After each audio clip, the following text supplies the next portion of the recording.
Welcome to the next edition of Chatting with Chuck. I'm your host, Chuck. Today I'm talking with Rob Tonis. He's an application engineer at Advantech, and we're discussing Windows 10. Thanks for joining us, Rob. I've heard Windows 10 is the last OS for Microsoft. How can that be? With previous versions of the OS, in order to get new features, you really had to wait till the next version of the OS came out. For example, XP had a certain set of features, and if you wanted new features that were coming out from Microsoft, you usually had to wait until Windows 7 came out or Windows 8 came out. Well, now with Windows 10, they're starting to release features as they are developed. So they introduced now is a concept of update frequency.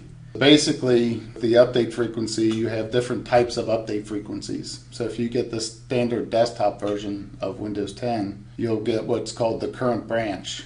And that means that as features come out from Microsoft, you'll get an update and you'll be forced to take that feature. They have another version called the current branch for business, which updates a little bit less frequently. And then they have a third type of update frequency that is called the long-term support build.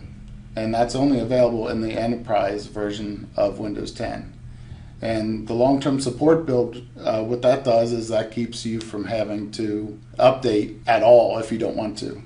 So for our customers, the ones who have a machine running somewhere, they don't want new features. They want things to stay exactly as they are. They don't want any surprises to happen in the field. So the long-term support build is what pretty much they're looking for. Okay, Rob, well then tell me, what are the different licenses of Windows 10? Well, obviously there's Home and Education, Pro, and Enterprise.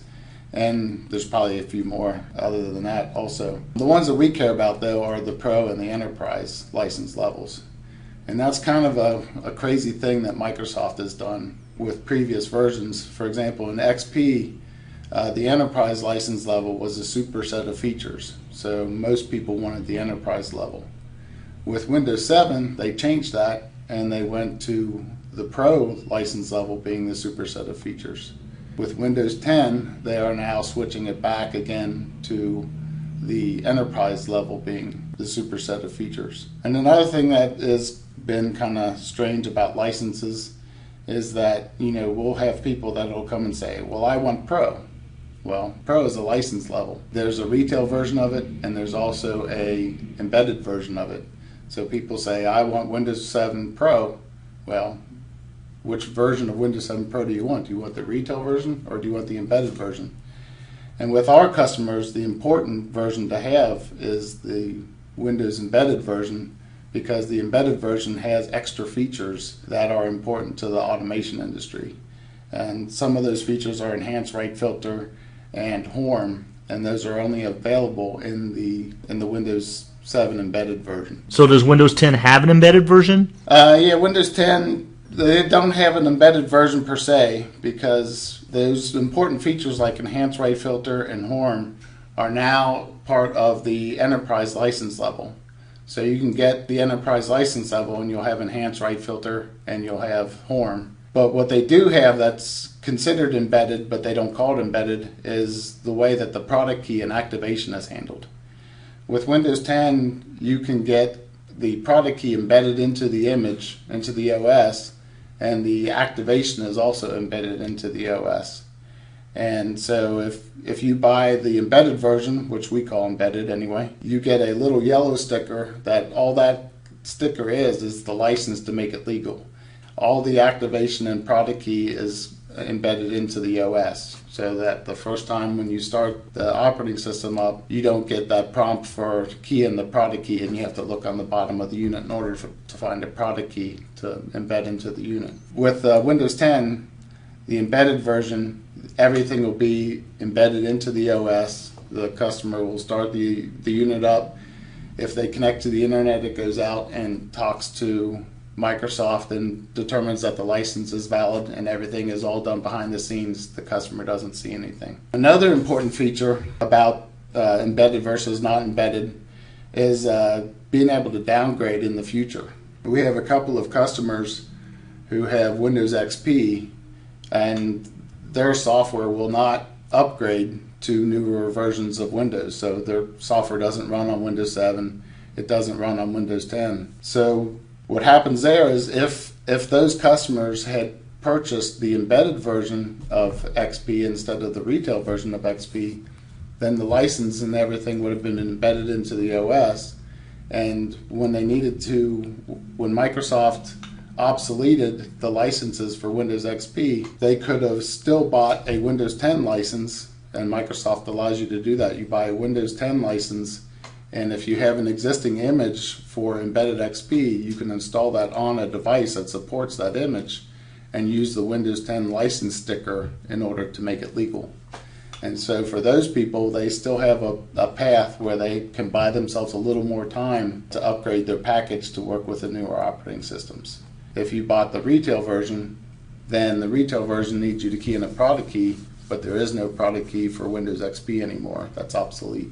So what is activation? Activation essentially is Microsoft's way of making sure that the operating system that's running on this machine is legal. Nobody wants to steal money from Microsoft, so I understand how they need to have some way of recognizing that somebody's not trying to copy one version of the operating system on multiple devices. So the way that they do that is they have a product key, and then the product key is then transmitted to Microsoft the first time that you connect to the internet, and then after that then activates the OS on the unit that says that yes, this is a valid operating system, isn't allowed to run on this unit. In Windows 8, what happened is Microsoft was nervous that people were trying to steal the embedded version of the operating system by having it automatically run and not prompt for it to be activated. So Microsoft required Windows 8 to activate and actually connect to the internet to activate itself.